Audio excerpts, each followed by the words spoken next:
বিসমিল্লাহির রহমানির রহিম। সাক্ষ্য আইন 1872 সালের 1 নং আইন। এটার মূল উৎস হলো ব্রিটিশ সাক্ষ্য আইন। এটা একটা পদ্ধতিগত আইন, এটা একটা আদালতের আইন, এটা বিভিন্ন ফোরাম থেকে সংগৃহীত আইন। এই আইনের খণ্ড আছে 3টে। প্রথম খণ্ড হলো প্রাসঙ্গিকতা।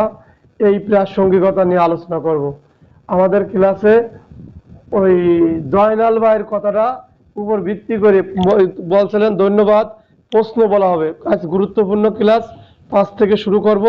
5 কোন কোন ধারা আলোচনা করো? 5, 7, 9, 10, 11, 12, 17, 18, 20, 21 এর মধ্যেই সমাধান করার চেষ্টা করবে এবং প্রশ্ন সহ আলোচনা।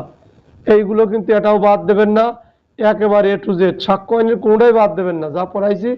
কিন্তু গুরুত্বপূর্ণ ক্লাসটা আরেকবার রিভিশন, কারণ প্রতিদিনই ক্লাস হবে। আর আমাদের পাস কোর্সের ক্লাস অস্থিরই শুরু হবে। শুধু হজরত একটু বাইরে গেছে, আলোচনা করে শুরু করবেন ইনশাল্লাহ। তাহলে প্রথমে হচ্ছে 5 ধারা। 5 ধারার আলোচনা আজকে কি? কোন আদালত কোন বিষয়ে বিচার প্রশ্নটা হচ্ছে লাগে, আদালত কয়টি বিষয়ে সাক্ষ্য গ্রহণ করতে পারে? সাক্ষ্য গ্রহণের উপাদান কয়টি? মানে আদালত কয়টি বিষয়ে সাক্ষ্য গ্রহণ করতে পারে? প্রশ্ন, আদালত 2টি বিষয়ে সাক্ষ্য গ্রহণ করতে পারে, বিচার্য বিষয় এবং প্রাসঙ্গিক বিষয়ে সাক্ষ্য গ্রহণ করতে পারে। এই বিচার্য বিষয় এবং প্রাসঙ্গিক বিষয় সম্পর্কে আপনাদের সম্মুখ ধারণা আছে। বিচার্য বিষয় ফ্যাক্ট অ্যান্ড ইস্যু, যে মূল বিচার্য বিষয়, যে অপরাধের বিচার কার্যক্রম করা হয়, ওইটা হলো বিচার্য বিষয়। আর এই বিচার্য বিষয়ের উপরেই সাক্ষ্য গ্রহণ করা হয়। সাক্ষ্য গ্রহণ করা হয়। প্রাসঙ্গিক বিষয় কি? এই বিচার্য বিষয়কে পরিচয় করে দেওয়া হয়। বিচার্য বিষয়কে পরিচয় করার জন্য প্রাসঙ্গিক বিষয়ের ব্যবহার করা হয়। আমরা যেমন পুলিশের চাকরি করি, মানুষের কাছে মুখে বললে এক ধরনের পরিচয়, আমি পুলিশ, এটা আমি মূল বিচার্য বিষয়, আমি পুলিশ, আপনি পুলিশ। কিন্তু পোশাক যখন পরি, পোশাক হলো প্রাসঙ্গিক ঘটনা। এই পোশাক পরলে আর মানুষকে বলা লাগে না আমি কিরা, তখন মানুষ অটোমেটিক বুঝে যায় এই ব্যক্তি পুলিশ। ওইটা হলো প্রাসঙ্গিক, পোশাকটা হলো প্রাসঙ্গিক, পোশাকের উপকরণ হলো প্রাসঙ্গিক। এই এই আর মূল বিচার্য বিষয় ছিল, আমি যে পুলিশের চাকরি করি, আমি হলো বিচার্য, আমি পুলিশ কিনা, তখন আমার যে উপকরণগুলো, আমার পোশাকের বিভিন্ন অঙ্গ, পোশাকের পুলিশ লাগানো, পুলিশের ড্রেস পরা, বেল্ট পরা, বুট পরা, এইগুলো হলো প্রাসঙ্গিক। এই প্রাসঙ্গিক দিয়ে মূল পুলিশের বিচার্য বিষয় বোঝা যায় খুব সহজ করে। এরপরে সহজ উদাহরণ আমার কাছে আর নাই। তাহলে আদালত কি কি বিষয়ে সাক্ষ্য গ্রহণ করে? বিচার্য বিষয় এবং প্রাসঙ্গিক বিষয়। আদালত কোন বিষয়ে সাক্ষ্য গ্রহণ করে না? অপ্রাসঙ্গিক বিষয়ে সাক্ষ্য গ্রহণ করে না। আদালত অপ্রাসঙ্গিক বিষয়ে সাক্ষ্য গ্রহণ করে না। এরপরে চলে যান, ধারা নাম্বার হচ্ছে লেগে 7। 7-এ হচ্ছে লেগে যে সমস্ত ঘটনা, উপলক্ষ, কারণ এবং পরিণাম। উপলক্ষ কি ছিল? মেলায় যাওয়া। উপলক্ষ হলো মেলায় যাওয়া। কারণ হচ্ছিল আপনি টাকা দেখাইছিলেন, পরিণাম হলো আপনার টাকা চলে গেছে। এই উপলক্ষ, কারণ এবং পরিণাম। বিচার্য ঘটনার উপলক্ষ, কারণ এবং পরিণাম, এই দিয়ে অডিও, ভিডিও এবং টেপ রেকর্ডারের সাক্ষ্যগত মূল্য প্রাসঙ্গিক।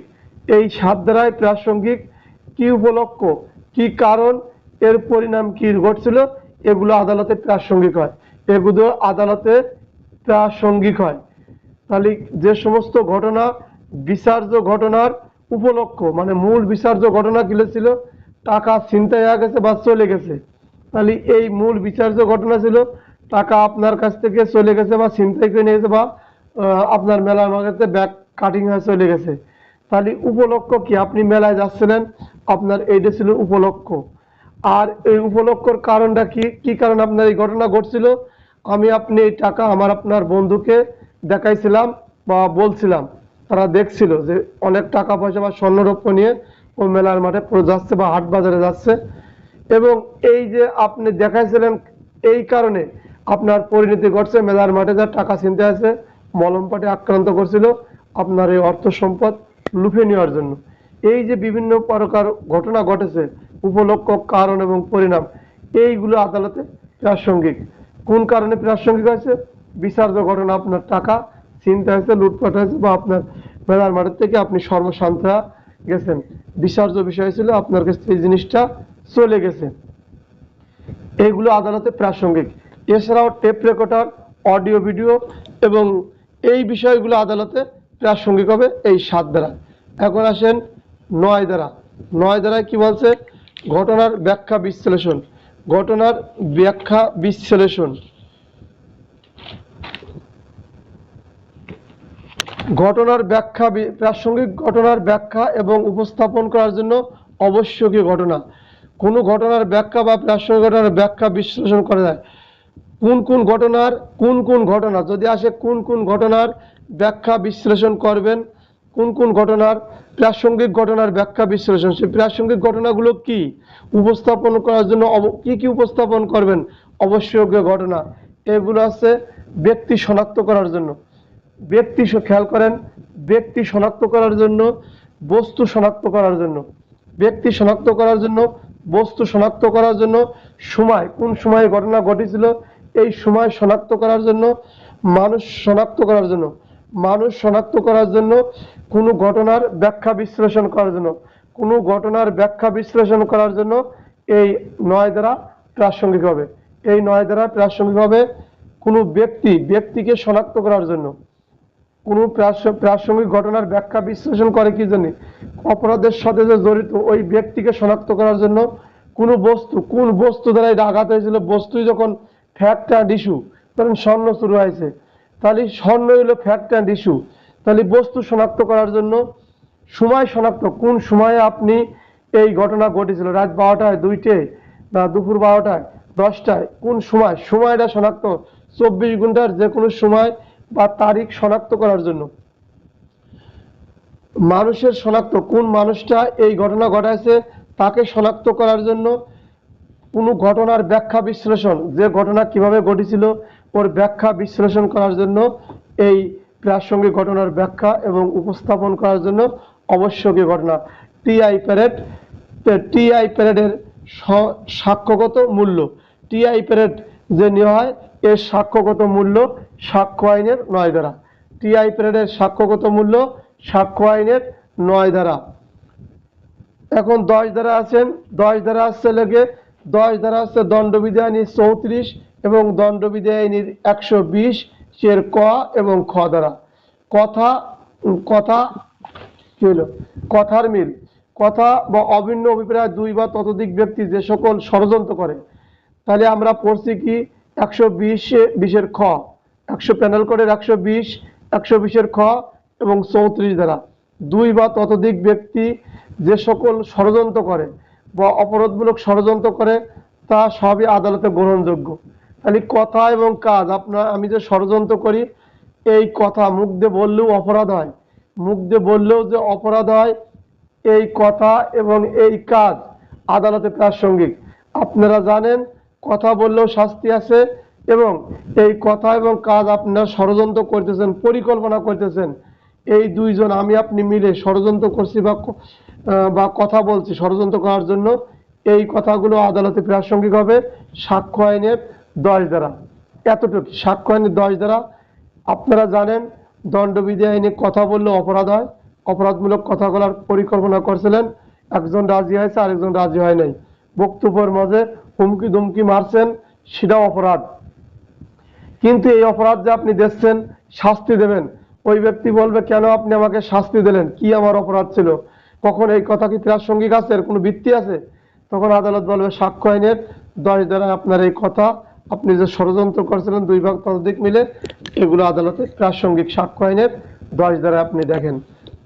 এখন আসেন 11 ধারা। 11 ধারা বলছেন এলিবাই বা অন্যত্র থাকার অভিযোগ। প্লি অ্যান্ড এলিবাই বা অন্যত্র থাকার অভিযোগ, এটা অন্যত্র থাকার অভিযোগ বা প্লি অ্যান্ড এলিবাই বলে। আসামির অজুহাতের ইংরেজি হচ্ছে প্লি অ্যান্ড এলিবাই। অন্যত্র থাকার অজুহাত বা এলিবাই, যে কোনো ভাষায় মনে রাখবেন, এটি অ্যাডভোকেটশিপদের কাছ থেকে শিখা। তাহলে এলিবাই অন্যত্র থাকার অভিযোগ, আসামির অজুহাত করতেই পারে অন্যত্র, কিন্তু এই অজুহাত কখন প্রাসঙ্গিক কখন অপ্রাসঙ্গিক। তাহলে আসামি যে অজুহাত করতে পারে, একদিন সব আসে না। আসামির অজুহাত কি ধরনের, আসামি কি কি অজুহাত করতে পারে, তা কখন প্রাসঙ্গিক হয় এবং কিভাবে তা প্রমাণ করা হয়, এটা সাক্ষ্য আইনের 103 ধারায় এই আসামি যে অজুহাত করবে ওই আসামিকেই প্রমাণ করতে হবে। এটা ওই আসামি প্রমাণ করবে যে সে ঘটনার সময় অন্যত্র ছিল বা সেই ঘটনা সময় অন্য স্থানে অবস্থান করছিল। এটা আসামির অজুহাত, এলিবাই বা অন্যত্র থাকার অজুহাত। এই 11 ধারায় পড়বেন যে সমস্ত ঘটনা অন্য কোনোভাবে প্রাসঙ্গিক নয় সেইগুলো যখন প্রাসঙ্গিক হয়। এছাড়াও শিরোনাম মনে রাখবেন, এলিবাই আসামির অজুহাত, অন্যত্র থাকার অজুহাত। এই আসামির অজুহাত আসামি প্রমাণ করবে 103 ধারায়। প্রমাণের দায়িত্ব যখন যে দাবি করবে প্রমাণের দায়ভার তার। আসামি দাবি করছে কি, অন্যত্র থাকা, আমি এই ঘটনার সাথে জড়িত না, আমি ওই সময় ওই স্থানে উপস্থিত ছিলাম না, তখন আদালত এটা প্রাসঙ্গিক ধরে নেবে। কোন ধারায়, 11 ধারায় প্রাসঙ্গিক হবে। বলছে না 5 থেকে 55 ধারা পর্যন্ত প্রাসঙ্গিক। কখন প্রাসঙ্গিক, কখন অপ্রাসঙ্গিক। তাহলে অন্যত্র থাকার অভিযোগ কয়ভাবে হবে, দুইভাবে হবে। যদি সেইগুলো কোনো বিচার্য বা প্রাসঙ্গিক ঘটনার সহিত অসঙ্গতিপূর্ণ হয়, যদি সেইগুলো কোনো ঘটনা বিচার্য ঘটনা বা প্রাসঙ্গিক ঘটনার সাথে অসঙ্গতিপূর্ণ হয়। 2, যদি সেইগুলো স্বয়ং বা অন্য কোনো বিষয়ের সাথে যুক্ত হইয়া, যদি সেইগুলো স্বয়ং বা অন্য কোনো বিষয়ের সাথে যুক্ত হইয়া কোনো বিচার্য বিষয় বা প্রাসঙ্গিক বিষয়ের অস্তিত্ব বা অস্তিত্বহীনতাকে অধিকতর সম্ভব বা অসম্ভব করে তোলে। তাহলে যেগুলো স্বয়ং বা অন্য কোনোভাবে কোনো বিষয়ের সাথে যুক্ত হইয়া, কোনো বিষয়ের সাথে যুক্ত হইয়া কোনো বিচার্য বিষয় প্রাসঙ্গিক বিষয়ের সহিত অস্তিত্ব বা অস্তিত্বহীনতাকে অধিকতর সম্ভব বা অসম্ভব করে তোলে, তখন এদের প্লি অ্যান্ড এলিবাই আসামির অজুহাত বা অন্যত্র থাকার অজুহাত বলে। আসামি কি বলবে, ঘটনার দিনক্ষণ আমি ওইখানে উপস্থিত ছিলাম না, ঘটনার দিনক্ষণ আমি আমি ওই স্থানে উপস্থিত ছিলাম না। তখন এই কথাগুলোই আদালত প্রমাণ করবে। যদি মিলে যায় তাহলে কি অন্য আদালত প্রাসঙ্গিক বলবে। এইটা দাবি করবে কিনা, আসামি দাবি করবে। এই অজুহাত কার, আসামির অজুহাত। তারেক রসুল রংপুর, তারেক রসুল রংপুর, ব্যাটসম্যান সাইলেন্ট করে দাও, তোমার নয়েজ আসতেছে।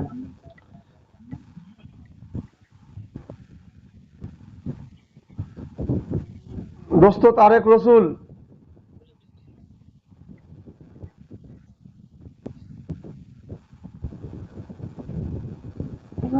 হয়েছে, আমি করে দিছি। যাক, তারপরে আসতেছে কত দ্বারা, 11 পরের দ্বারা আসতেছে লেগে 12 দ্বারা।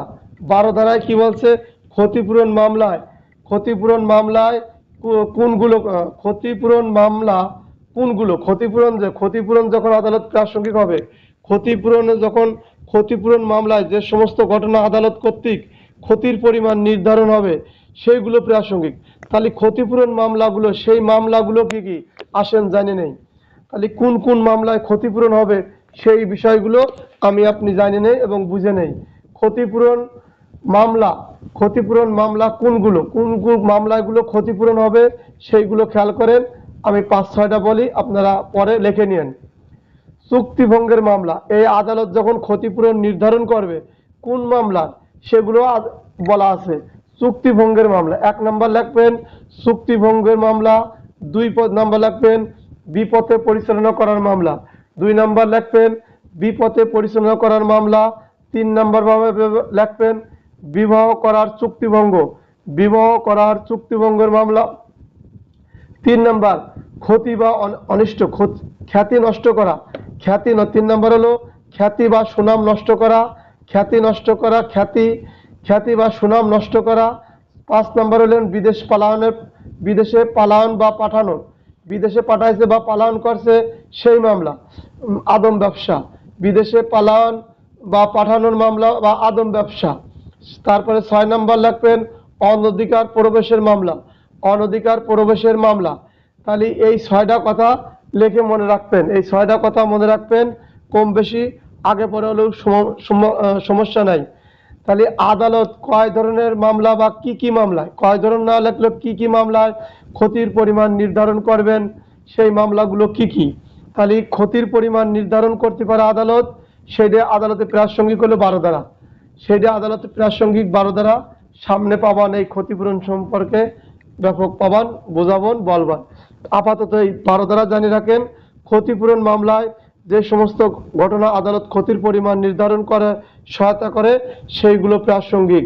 কিন্তু এই মামলাগুলো কি, এই মামলাগুলো হলো চুক্তিভঙ্গের মামলা 12 ধারায়, চুক্তিভঙ্গের মামলা, বিপথে পরিচালনা করার মামলা, বিপথে পরিচালনা করার মামলা, বিবাহ করার চুক্তিভঙ্গ, বিবাহ করার জন্য চুক্তি করছিলেন, সেই চুক্তি ভেঙে ফেলছেন, এর জন্য ক্ষতিপূরণ দেবেন। খ্যাতি বা সুনাম নষ্ট করার মামলা, খ্যাতি বা সুনাম, খ্যাতি নষ্ট করা বা সুনাম নষ্ট করার মামলা, বিদেশ পাঠানো বা আদম ব্যবসা বা পালায়ন করার মামলা, বিদেশ পাঠানো বা পালায়ন করছেন এরকম মামলা, অনধিকার প্রবেশ মামলা, অনধিকার প্রবেশ দণ্ডবিধি পড়ছেন, অনধিকার প্রবেশের যে মামলা, এই মামলা করলেও আপনার ক্ষতিপূরণ নির্ধারণের জন্য যে অর্থের পরিমাণ নির্ধারণ করবে আদালত তা প্রাসঙ্গিক 12 ধারা, আদালত তা নির্ধারণ করবে 12 ধারা। আমাদের এখানে জয়নাল ভাই নাই, জয়নাল ভাই প্রশ্ন সংক্রান্ত বিষয় বলছিল, মনে করবেন। এখানে একটা প্রশ্ন বলছি, কোন মামলায় ক্ষতির পরিমাণ নির্ধারণ হবে, কোন মামলায় ক্ষতিপূরণ মামলার কোনগুলা, ক্ষতিপূরণ মামলা কোনগুলা, এরকম প্রশ্ন আসতে পারে, তখন এইগুলো লিখবেন। আসামির অজুহাত কখন প্রাসঙ্গিক, প্রশ্ন 12 ধারা আসামির অজুহাত কখন প্রাসঙ্গিক 11 ধারা লিখবেন। 11 আসামির অজুহাত কোন ক্ষেত্রে প্রাসঙ্গিক, 1 2 লিখবেন। 11 ধারার প্রশ্ন ছুটে গেছে, প্রশ্ন লাইতো নাই এখানে, তার 11 ধারার প্রশ্ন আসতে পারে আসামির অজুহাত কয়টি ক্ষেত্রে প্রাসঙ্গিক, কোন ক্ষেত্রে আসামি অজুহাত করতে পারে। ঠিক আছে, আসামি যে অজুহাত করছে তা কত ধারায় প্রমাণ করবে, 103 ধারায় প্রমাণ করবে। তারপর আসামির আরেকটা প্রশ্ন ছিল আসামির অজুহাতের উপাদান, আসামির অজুহাতের উপাদান কয়টি, ওই 2টি উপাদান আসুক, বৈশিষ্ট্য আসুক, আসামি কয়টি ক্ষেত্রে উপাদান এই অজুহাত করতে পারে, ওই ঘুরে ফিরে ওই 2টাই, 1 আর 2, 11-র 1 আর 2 মনে রাখবেন। আর 12 ধারা হলো ক্ষতিপূরণ নির্ধারণে, আসামির ক্ষতিপূরণ যে নির্ধারণ করবে কোন মামলায় করবে, কয়টি মামলায় করবে। আপনি যে কয়টা মামলার কথা জানবেন ওই কয়টা, আমি 6টার কথা বলছি, আপনি যদি আরো 2টা বেশি পারেন লিখে দিন, কম পারলেও সমস্যা নাই, লিখে দেবেন যে এই কয়টা মামলায় আদালত ক্ষতির পরিমাণ নির্ধারণ করবে, তখন প্রাসঙ্গিক হবে 12 ধারায়, তখন প্রাসঙ্গিক হবে 12 ধারায়। এখন কত ধারা বলবেন লিখে রাখছিলাম, এখন আসছে 17 ধারা স্বীকৃতি, 17 ধারায় স্বীকৃতি। আসেন স্বীকৃতি এবং স্বীকারোক্তির পার্থক্য জানি নেই, স্বীকৃতি এবং স্বীকারোক্তির পার্থক্য যদি দেখি নাই বলে দেই। 5টা লিখবেন, 5টা আমি যে প্যাটার্ন দিছি 5টা লিখবেন। 1 নাম্বার লিখবেন স্বীকৃতি, স্বীকৃতি, স্বীকৃতি, স্বীকৃতি এবং স্বীকারোক্তি, স্বীকারোক্তি, স্বীকৃতি এবং স্বীকারোক্তি। স্বীকৃতি কি, স্বীকৃতি লিখবেন মৌখিক বা লিখিত উক্তি, মৌখিক বা লিখিত উক্তি যা কোনো বিচার্য লিখবেন হলে এভাবে লিখবেন, স্বীকৃতি হচ্ছে মৌখিক বা লিখিত উক্তি, মৌখিক বা লিখিত উক্তি যা বিচার্য বিষয় বা প্রাসঙ্গিক বিষয়ের সিদ্ধান্ত সূচনা করে। আর স্বীকারোক্তি কি, আসামি তার দোষ যে স্বীকার করেন, আসামি ম্যাজিস্ট্রেট উপস্থিতিতে তিনি যে দোষ স্বীকার করেন ওইটাই স্বীকারোক্তি। স্বীকৃতি, স্বীকৃতি স্বীকৃতি যে কোনো ব্যক্তি দিতে পারে, আর স্বীকারোক্তি শুধু আসামি দিতে পারে। 2 নাম্বার, স্বীকারোক্তি শুধু আসামি দেবে, স্বীকৃতি যে কোনো ব্যক্তি দিতে পারে। তারপরে লেখেন স্বীকৃতি 5 শ্রেণীর লোক দিতে পারে, স্বীকারোক্তি শুধু আসামিরাই দিতে পারে। তারপরে স্বীকৃতি 3য় পক্ষের স্বীকৃতি আদালতে প্রাসঙ্গিক। স্বীকারোক্তি লিখবেন ভয়ভীতি প্রলোভন প্রতিশ্রুতি ছাড়া স্বীকারোক্তি প্রাসঙ্গিক হবে। পুলিশের নিকট বহুত কিছু লেখা যায়, পুলিশের নিকট স্বীকারোক্তি দেওয়া যায় না। আর স্বীকৃতি স্বীকারোক্তি পুলিশের কাছেও দেওয়া যায়, সবার কাছে দেওয়া যায় মৃত্যুকালীন স্বীকারোক্তি।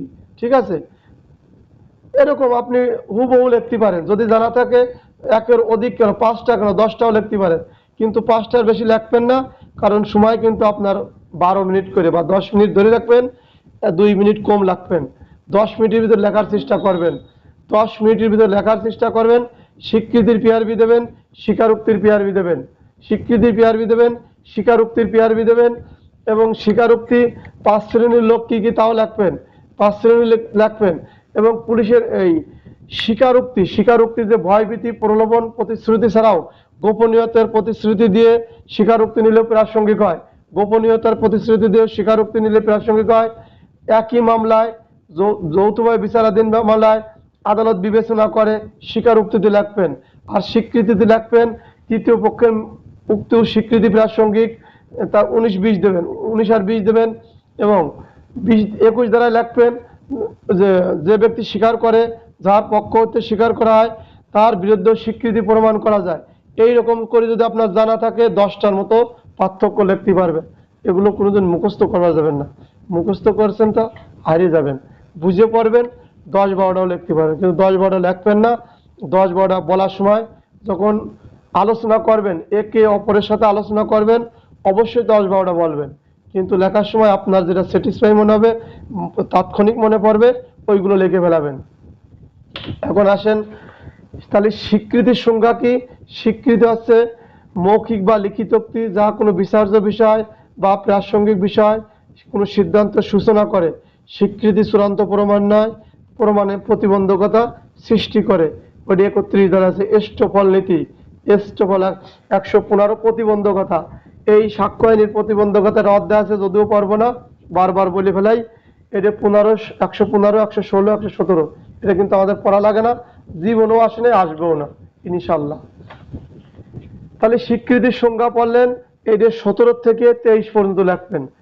আর যদি পারেন 31 ধারাটা নিয়ে এসে দেবেন, তাহলে হবেন সবচেয়ে বেটার সংজ্ঞা হবে। এবং স্বীকৃতি কে কে দিতে পারে, স্বীকৃতি কে কে দিতে পারে? স্বীকৃতি লিখবেন 5 শ্রেণীর লোক স্বীকৃতি দিতে পারে। মামলার পক্ষের প্রতিনিধি চরিত্রের বাদী, স্বার্থ সংশ্লিষ্ট ব্যক্তি এবং যার স্বার্থ প্রাপ্তি ঘটেছে, এই সমস্ত ব্যক্তি স্বীকৃতি দিতে পারে। জয়নাল ভাই, আপনি প্রশ্ন শুনতে চাইছেন, আপনি চলে গেলে হবে? প্রশ্ন বলবেন, লাস্টে ব্যাখ্যামূলক বলবো, ছুটি যেতে পারে, বলবো। ভালো কথা বলছেন, ধন্যবাদ, আমি খুশি হয়েছি। এই জন্যই বিশেষ ক্লাসের এই প্রশ্নগুলো বলতেছি। তাহলে স্বীকৃতি কাকে বলে, স্বীকৃতি কে কে দিতে পারে, স্বীকৃতি কখন চূড়ান্ত প্রমাণ, স্বীকৃতির ভিত্তি করে কি রায় ঘোষণা করা যায় কিনা, এই সমস্ত প্রশ্নের উত্তর চলে গেছে। তাহলে স্বীকৃতির উপর ভিত্তি করে রায় প্রদান করা যায় না। স্বীকৃতি হবে মৌখিক বা লিখিত উক্তি। স্বীকৃতি প্রথমত 5 শ্রেণীর লোক দিতে পারে। এছাড়াও তৃতীয় পক্ষের ব্যক্তিও স্বীকৃতি দিতে পারে, তৃতীয় পক্ষের ব্যক্তিও স্বীকৃতি দিতে পারে। এবং যিনি স্বীকার করেন বা যার পক্ষ হইতে স্বীকার করেন, সে সমস্ত ব্যক্তির বিরুদ্ধেও স্বীকৃতি প্রাসঙ্গিক হয়। এছাড়া দেখেন, স্বীকৃতি কোন মামলায় দেওয়া যায়, স্বীকৃতি কোন মামলায় দেওয়া যায়, খেয়াল করেন। প্রশ্ন আসলো স্বীকৃতি কোন মামলায় দেওয়া যাবে। স্বীকৃতি কোন মামলায় দেওয়া যাবে? স্বীকৃতি দেওয়ানি এবং ফৌজদারি উভয় মামলায় চলে। স্বীকৃতি দেওয়ানি এবং ফৌজদারি মামলায় উভয় মামলায় চলে। এই জায়গায় কিন্তু দেওয়ানি মামলার কথা কখন প্রাসঙ্গিক অপ্রাসঙ্গিক জানেন। আজকে হলো এই বিশেষ ক্লাস, এই জন্য প্রশ্ন সহ আলোচনা এবং ব্যাপক আলোচনায় হবে। তাহলে স্বীকৃতি কোন মামলায় দেওয়া যায়? স্বীকৃতি দেওয়ানি এবং ফৌজদারি মামলায় চলে। স্বীকারোক্তি শুধু স্বীকারোক্তি দেওয়ানি মামলার ক্ষেত্রে প্রযোজ্য। স্বীকারোক্তি শুধু দেওয়ানি মামলা, স্বীকারোক্তি জানেন 24 থেকে 30 ধারায়। স্বীকারোক্তি শুধু দেওয়ানি মামলার ক্ষেত্রে প্রযোজ্য। আর স্বীকৃতি দেওয়ানি এবং ফৌজদারি মামলায় চলমান থাকবে। স্বীকৃতি কয়ভাবে দেওয়া যায়? স্বীকৃতি কয়ভাবে দেওয়া যায়? 3 ভাবে দেওয়া যায়। স্বীকৃতি কয়ভাবে দেওয়া যায়? 3 ভাবে দেওয়া যায়। মৌখিক, লিখিত এবং ডিজিটাল রেকর্ড। মৌখিক, লিখিত এবং ডিজিটাল রেকর্ড।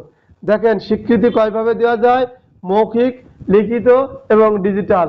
আমার জয়নাল ভাইয়ের জন্য এই প্রশ্নগুলো জানতে পারছেন। আমি কিন্তু এই সাক্ষ্য আইনের যখন গতানুগতিক ব্যাখ্যামূলক আলোচনা করব, তখন প্রশ্ন করলেই অনেক বেশি বড় ক্লাস হবে। তাই এই মহব্বতের সাথে ভক্তির সাথে শুনবেন এই ক্লাসটা। এই সাক্ষ্য আইন কঠিন আছে, সাক্ষ্য আইন কঠিন আছে, আলোচনা করেন, মুখস্থ করে ফেলাবেন, তাহলে সহজ হবে। কিন্তু এই লেখলেও অনেক কম লেখা লাগে, আর অল্পতেই প্রশ্নের নাম্বার বেশি পাওয়া যায়। 4.5 পাবেন, বা 4-এর নিচে নাম্বার দেয় না স্যারের, অল্পতেই অনেক সুন্দর। এরপরে আসছেন 18 ধারায় কোন কোন ব্যক্তি এই স্বীকৃতি দিতে পারে, কোন কোন ব্যক্তি স্বীকৃতি দিতে পারে, প্রাথমিকভাবে দেবেন 5 ধরনের লোক এই স্বীকৃতি দিতে পারে। মামলার পক্ষগণ, মামলার প্রতিনিধিগণ, মামলার পক্ষগণ, মামলার প্রতিনিধিগণ, মামলার সাথে যার স্বার্থ আছে, মামলার সাথে যার স্বার্থ আছে। 4 নম্বর নেবেন যার নিকট থেকে ক্ষমতা পাওয়া গিয়েছে, যার নিকট থেকে ক্ষমতা পাওয়া গিয়েছে মামলার প্রতিনিধি চরিত্রের বাদী, মামলার প্রতিনিধি চরিত্রের বাদী। আবারও বলি, মামলার পক্ষগণ, মামলার প্রতিনিধিগণ, মামলার স্বার্থ আছে যার, যার নিকট থেকে ক্ষমতা পাওয়া গিয়েছে মামলার প্রতিনিধি চরিত্রের বাদী, মামলার প্রতিনিধি চরিত্রের বাদী। এইগুলো বইতে আছে, আমি যত বক বক করতেছি, যখন আপনি এইগুলো দেখতে যাবেন 18তে এই পেন্সিল দিয়ে গোল করে করে রাখবেন, তাহলে আপনার সহজ হয়ে যাবে। হয়তো হুবহু এরকম নাই, কিন্তু হুবহু করে নেবেন, হুবহু করে নেবেন। এই জন্যই তো আমাদের এই অনলাইন ক্লাস, আমিও পড়ছিলাম এইভাবেই শিখছিলাম। আপনিও ওই বই পড়ার সময় দেখবেন। আর আমার চেয়ে আগে আপনি 2টা দ্বারা পড়বেন সাক্ষ্য আইনের, আমি যেখানে ব্যাখ্যা না করব তখন দেখবেন আপনি বুঝতেছেন না, কিছুই বোঝেন নাই। আর যখন আমি ব্যাখ্যা করব তখন আপনি বুঝে যাবেন যে এটা তো এই আসলে এখানেই আসছিল। কিন্তু সাক্ষ্য আইন এই কঠিন বলেই এই পড়া, সাক্ষ্য আইন, ফৌজদারি এবং দণ্ডবিধি। আর যেগুলো আমাদের মেজর মাইনর একটা আছে, স্থানীয় আইন বা বিশেষ আইন, ওগুলো কিন্তু অত জটিল কঠিন নয়, স্বাভাবিকভাবে বোঝা যায়। এই বলছে 19 ধারায় কি বলছে, মামলার পক্ষ সাহেব যার সম্পর্ক অবশ্যই প্রমাণ করতে হবে এই ব্যক্তির স্বীকৃতি। এলো তৃতীয় পক্ষের ব্যক্তির স্বীকৃতি। তৃতীয় পক্ষের ব্যক্তির 20 ধারায়, 20 কিন্তু গুরুত্বপূর্ণ বোঝার আছে। মামলার পক্ষ কর্তৃক ব্যক্ত রূপে উল্লেখিত ব্যক্তির স্বীকৃতি, মামলার পক্ষ কর্তৃক, এটাও তৃতীয় পক্ষের ব্যক্তির স্বীকৃতি। 21 হচ্ছে যে ব্যক্তি স্বীকার করে যার পক্ষ হইতে স্বীকার করা হয়। তাহলে আছে যে ব্যক্তি স্বীকার করে যার পক্ষ হইতে স্বীকার করা হয় তার স্বীকৃতি কখন প্রাসঙ্গিক। ঠিক আছে, এই প্রশ্ন আসতে পারে কিভাবে, এই প্রশ্নটা তো আমার ব্রেনে ধরতেছে না। একে বলতে পারেন 21 ধারার প্রশ্ন কিভাবে আসলি আপনি এই 3টে কথা লিখবেন, বলেন। আমার কিন্তু এখন তাৎক্ষণিক ব্রেনে আসছে, কঠিন আইন তো ব্রেনে তো আসে না। 21 ধারার প্রশ্ন কেউ বলেন যার উত্তর আমরা এখন আলোচনা করতে পারি।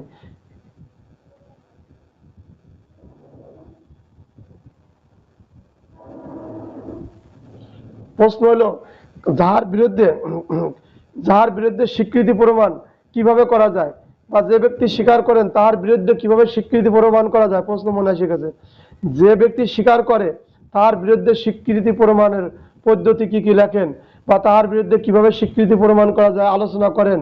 তার, হ্যাঁ ধন্যবাদ, এই যে আসে গেছে। তাহলে কি, যে ব্যক্তি স্বীকার করে তার পক্ষে কিভাবে স্বীকৃতি প্রমাণ করবেন, কখন প্রাসঙ্গিক হবে। যে ব্যক্তি স্বীকার করে তার বিরুদ্ধে স্বীকৃতি প্রমাণ হবে বা প্রাসঙ্গিক হবে, কয়টি ক্ষেত্রে প্রাসঙ্গিক হবে, আইনের আলোতে ব্যাখ্যা করেন, আইনের আলোতে বুঝিয়ে লেখেন। যত যাই বলুক, যেভাবেই বলুক, আপনি এই 3টে কথাই লিখবেন 21 ধারায়। যখন আসবে যে ব্যক্তি স্বীকার করে তার বিরুদ্ধে যখন প্রমাণ হবে বা বিরুদ্ধে স্বীকৃতি কখন প্রাসঙ্গিক হবে। দেখেন প্রশ্ন মনে ছিল না, আসে গেছে, একটু টাল খাতি হয়। আবার আপনারা এত লোক বসে আছেন, আমি যাই পড়াই নতুন পড়াই, মানে আমারও ভয় লাগে, আর তো সহজ মনে করি না। আবার রেকর্ডিং হচ্ছে, আবার ইউটিউবে দেবো, বিষয়টা জটিল কঠিন না। ভুলও তো হতে পারে, ভুল হলে যেন কেউ গালিগালাজ বা কিছু না করে, আজ পর্যন্ত কেউ করে নাই, কেউ করবেন না, কারণ ভুল হওয়া স্বাভাবিক বিষয়, আমও মানুষ, আর আমরা তো পিএইচডি করে না। তাহলে 21 ধারার প্রশ্নগুলো পালেন, তখন লিখবেন যে ব্যক্তি স্বীকার করে যার পক্ষ হইতে স্বীকার করা হয় তার বিরুদ্ধে স্বীকৃতি প্রমাণ করা যায় 3টি ক্ষেত্রে। কয়টি ক্ষেত্রে? 3টি ক্ষেত্রে। কয়টি উপাদান? 3টি উপাদান। কয়টি বৈশিষ্ট্যতে? 3টি বৈশিষ্ট্যতে প্রাসঙ্গিক হবে। এই কথা ভাঙিয়ে যাবেন না। তার আইনের আলোতে ব্যাখ্যা করেন, 3ভাবে ব্যাখ্যা করা যায়। তারপর আইনের আলোতে বুঝায় লেখেন, তখন 3ভাবে বুঝায় লিখবেন। 3ভাবে বুঝিয়ে লিখছি বা বুঝিয়ে বলতেছি, তখন লিখবেন 1 নাম্বার, যদি স্বীকৃতি দেওয়ার পরে উক্ত ব্যক্তি মারা যায়, যদি স্বীকৃতি দেওয়ার পরে উক্ত ব্যক্তি মারা যায়। 21-1, 21-2, স্বীকৃতি যদি তার দৈহিক এবং মানসিক অবস্থা এমন থাকে, স্বীকৃতি দেওয়ার পরে যদি তার দৈহিক এবং মানসিক অবস্থা এমন থাকে, আশু মৃত্যুর সম্ভাবনার সময় এই স্বীকৃতি দিয়ে বলছিল। 3 নাম্বার, স্বীকৃতি না হওয়া অন্য কোনোভাবে প্রাসঙ্গিক হলে, স্বীকৃতি না হওয়া অন্য কোনোভাবে প্রাসঙ্গিক হলে। দেন কতগুলো প্রশ্নের উত্তর, 21-1, 2, 3। আপনি যদি আইন বোঝেন, আপনি যদি মুখস্থ না করেন, শুধু শুধু মুখস্থ করবেন, 21 1 2 3 মুখস্থ করবেন, 18 ওই 5টা কথা মুখস্থ করবেন, তারপরে কি বলছি আরো কিছু বলছিলাম, 24 3টে কথা মুখস্থ করবেন, তাহলে 28 হয়ে যাবে। 30 ওই 5টা কথা 30 না, 29 ওই 5টা কথা মুখস্থ করে ফেলাবেন। এখানে কিন্তু কোনো ছাড় দেবেন না, আগে পরে লেখেন সমস্যা নাই, কিন্তু মুখস্থ করে ফেলাবেন। তাহলে দেখবেন এই আইন আপনার জন্য সহজ হয়ে গেছে। 29 5টা তো মনে আছে, তারপরে বলি 29 নাইগল পাবো না। 29 5টা কথা কি? গোপনীয়তার প্রতিশ্রুতি, গোপনীয়তার প্রতিশ্রুতি, প্রতারণা করে, তারপরে মাতাল করে যে প্রশ্নের উত্তর দিতে বাধ্য না সেই প্রশ্নের উত্তর দিয়ে, তারপরে যে আপনাকে পূর্বেই কোনো প্রকার সতর্ক না করে, যদি এই যে মুখস্থ না করলে ভাই আন্দাজে বলা যায় না, আগে পরে বলবেন সমস্যা নাই, কিন্তু মুখস্থ করে বুঝে ফেলাবেন যে গোপনীয়তার প্রতিশ্রুতি মাতাল করেও স্বীকারোক্তি প্রাসঙ্গিক হয়। এগুলো সুন্দর না? মুখস্থ করবেন। 18 5টা কথাই মুখস্থ করবেন, 21 3টে কথা মুখস্থ করবেন। তার আগে দেখে নেই কোন কোনটা মুখস্থ করবেন। 21 1 2, 11 1 2, 11 1 2 পানির মতো ঝড়ের মতো মুখস্থ করবেন। কিন্তু 12 দ্বারা যে কটা কথা বললাম ওরা অত মুখস্থ করবেন না, এটা আন্দাজেই লিখতে পারবেন। তাহলে 12 দ্বারা দেখো কোনটা মুখস্থ করবেন না করবেন তাও বলে দিচ্ছি। 11 9 10, 9 আর 10 এর সূচিগুলো A to Z মুখস্থ করে রাখবেন। ঠিক আছে ভাই, বেশি কঠিন না, সহজ আছে। 32 4 শ্রেণীর লোক মুখস্থ করবেন, 33 5 শ্রেণীর লোক মুখস্থ করবেন, 33 3টে কারণ যে হয় ওই 3টে মুখস্থ করে ফেলাবেন। এতে আপনার আইন সহজ হয়ে যাবে, মুখস্থ বেশি করা লাগে না। আর যেটা পড়া সেটা খালি মনে রাখবেন। এরপরে কি বলবো, এরপরে হচ্ছে 22 কি বলছে, 22 কথাটা খেয়াল করেন। দলিলের অকৃত্রিমত্তা, এটা কিন্তু খুব খেয়াল রাখবেন। দলিলের অন্তর্ভুক্ত বিষয় সম্পর্কে মৌখিক স্বীকৃতি দেওয়া যায়, এই স্বীকৃতি কখন প্রাসঙ্গিক হবে? 22 দ্বারা। এই যে মৌখিক স্বীকৃতি দেওয়া যায়, মৌখিকভাবে বলা যায়, এটা কত ধারায় বলছে? 63 5-এ বলছে। 63 5-এ বলছে আপনি মৌখিক দলিল সম্পর্কেও সাক্ষ্য দিতে পারবেন। আর এটা কখন প্রাসঙ্গিক হবে? এই 22 দ্বারা প্রাসঙ্গিক হবে। কয়টি কারণে প্রাসঙ্গিক হবে? দলিলের অকৃত্রিমত্তা সম্পর্কে যদি প্রশ্ন না ওঠে, 22 দ্বারা দলিলের অকৃত্রিমত্তা সম্পর্কে যদি প্রশ্ন না ওঠে, সেই ক্ষেত্রে আপনি সাক্ষ্য দিতে পারবেন, তখন আদালতে প্রাসঙ্গিক হবে। আপনারা বুঝতেছেন নাই? না বুঝলি বলবেন, জটিল কটিল আছে। এই জন্য দেখেন এই আইন পড়াতে যা বিশেষ ক্লাসগুলো আবার চালু করে আমি বিশেষ ক্লাস নিচ্ছি। আমি কিন্তু 38-তে পড়াতে পারতাম, কিন্তু আমি জানি এই আইনটা অনেক কঠিন আছে, আবার সহজও আছে, মুখস্থ করে নেবেন। তাহলে 22 দ্বারা কি বলছে? দলিলের অন্তর্ভুক্ত বিষয় সম্পর্কে মৌখিক স্বীকৃতি প্রাসঙ্গিক হবে। এবং 22-এর ক বলছে কি? ডিজিটাল সাক্ষ্য সম্পর্কে মৌখিক স্বীকৃতি প্রাসঙ্গিক হবে। মৌখিক স্বীকৃতি অপ্রাসঙ্গিক বা প্রাসঙ্গিক। এখন আসেন প্রশ্ন জয়নাল ভাই খেয়াল করেন, কয়টি ক্ষেত্রে শর্ত দলিলের মৌখিক স্বীকৃতি, দলিলের যে মৌখিক স্বীকৃতি দেবেন তার শর্ত কয়টা? শর্ত হচ্ছে দুইটি। মৌখিক সাক্ষ্য দেওয়া যাবে দলিল সম্পর্কে। দলিলের সম্পর্কে আপনি মৌখিক সাক্ষ্য দিতে পারবেন, এর শর্ত দুটি। এর শর্ত হচ্ছে মাধ্যমিক সাক্ষ্যদানের যোগ্য হতে হবে। মাধ্যমিক সাক্ষ্যদানের ওই দলিল দিয়ে আপনি মাধ্যমিক সাক্ষ্য 63 5 এটি যোগ্য হতে হবে। এবং 2 নাম্বার, দলিল নির্ভুল এবং অকৃত্রিমত্তা হতে হবে। দলিলটা হতে হবে নির্ভুল এবং অকৃত্রিম মানে ভাষাগত ভুল হচ্ছে, আমরা বুঝে নেন, বই দেন। অথবা আমি বড় 10 ধরনের ছাত্র ছিলাম না, উচ্চারণ করতে যা শব্দ 19-20 হলে কিছু মনে করবেন না। তাহলে মানে নকল হবে না, জাল হবে না, সলিড দলিল হবে। ঠিক আছে, সলিড দলিল হতে হবে। এটা ঠিক আছে না? বারবার ওই শব্দটা আসতেছে না। তাহলে 22 দ্বারা মনে করবেন, 22 দ্বারা আর 22-এর ডিজিটাল। তাহলে মূল আগে আমাদের অ্যানালগ দলিল। এই যে রাস্তার দলিল সম্পর্কে আপনাদের সম্মুখ ধারণা আছে। এখন ডিজিটাল যে দলিল, এই ডিজিটাল দলিলের যে সম্পর্কে আপনি মৌখিক সাক্ষ্য দেবেন, এটাও 63 3-এ আপনি মাধ্যমিক সাক্ষ্য দেওয়ার 63 5 আপনি মাধ্যমিক সাক্ষ্য দেওয়ার জন্য যোগ্য হয়েছি। এখন এটা কখন প্রাসঙ্গিক হবে? 22-এর ক। এই সাক্ষ্য দিতে গেলে ওই দলিলের দুটো বৈশিষ্ট্য থাকা লাগবে, দুটো শর্ত থাকা লাগবে।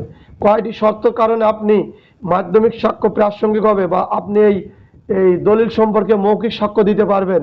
এক হলে মাধ্যমিক সাক্ষ্য দেওয়ার যোগ্য হতে হবে, 2 নম্বর হচ্ছে দলিল নির্ভুল এবং নকল মুক্ত, ভেজাল মুক্ত হবে, বা অকৃত্রিম হতে হবে। অকৃত্রিম মানে সলিড দলিল হতে হবে। এরপর আসেন 23 ধারা দেওয়ানি মামলায় স্বীকৃতি প্রাসঙ্গিক নাকি অপ্রাসঙ্গিক বললাম? প্রাসঙ্গিক আজকে মেলা লোক আছে। আমি আমার ব্যাটসম্যানদের গ্রুপে এই আইন পড়ার বিষয়টা স্টার্টার দিছিলাম। তা আমার 3-4 জন ব্যাটসম্যান আছে, তার ভিতর ক্লাসে মনে হয় কেউ নাই। ওরা অনেক উৎসাহ উদ্দীপনা নিয়ে আছে, একজন এসবি সিআইডি চাকরি শুরুর থেকেই দিচ্ছে, তা পাস করতে পার না। আমি বলছি পাস করার কয়টা প্রশ্ন করলাম, এই দলিল সম্পর্কে বলছিলাম, দোস্ত একটু বলো। দলিল সম্পর্কে আমার দোস্ত বলতেছিল ওই জমি রেজিস্ট্রি করার দলিল, যে ওই দলিল সম্পর্কেই। তখন আমি তার সম্মুখে একটা ধারণা দিলি, বললাম দোস্ত বুঝে পড়তে হবে, দলিল শুধু রেজিস্ট্রি অফিসের দলিল, ওইটা দলিল না। দলিল পাথরের খণ্ড, দেওয়াল, বিল্ডিং সবই হয়, বুঝলি সহজ, না বুঝলি কঠিন হয়। ফেল করারও কারণ আছে। যদি এমসিকিউ 40 পাইছিল, ওতে লাভ নাই, 30 পাওয়া যা, 50 পাওয়া তাই। আপনি বুঝে শুনে লিখতে পারেন। যে প্যাটার্নে যারা লিখতেছেন প্রশ্ন আজকেও দেবো, আর যারা খাতা দিয়েছেন কিন্তু আমি ফোন দিলে ধরেন না, এটা দুঃখজনক। সবসময় অনলাইন চালু রাখবেন। আমি তো অনেক ব্যস্ত থাই, মানে এখন ছুটি দিন কম আছি, কিন্তু আমি সময় নিয়ে আপনাদের ফোন করি। 4-5টা খাতায় 2 ঘন্টা লেগে যায়। দেখতে যা আপনাদের সাথে, আর আপনার 10 মিনিট লাগলো, আর বাকিদের একটু বেশি সময় লাগে। আবার ওটি ফিডব্যাক আসে, আবার দিয়ে গ্রুপে দিতে হয়। ওই জন্য খাতা লিখবেন, প্রশ্ন লিখে পাশ করতে হবে। চেহারা দেখা, সুন্দর হাতের লেখা দেখা পাশ করা যাবে না। লিখে ওই লেখা মূল ঠিক আছে কিনা। আমার আইব উস্তাদের ফোন দিয়েছিলাম লেখার জন্য, 2 বার ধরে নাই। জয়নাল বার দিয়েছি, ধরেন নাই, ধরবেন। ফোন না ধরলে আমি আপনার সাথে ডিসকাস না করলে আপনি বুঝতে পারবেন না।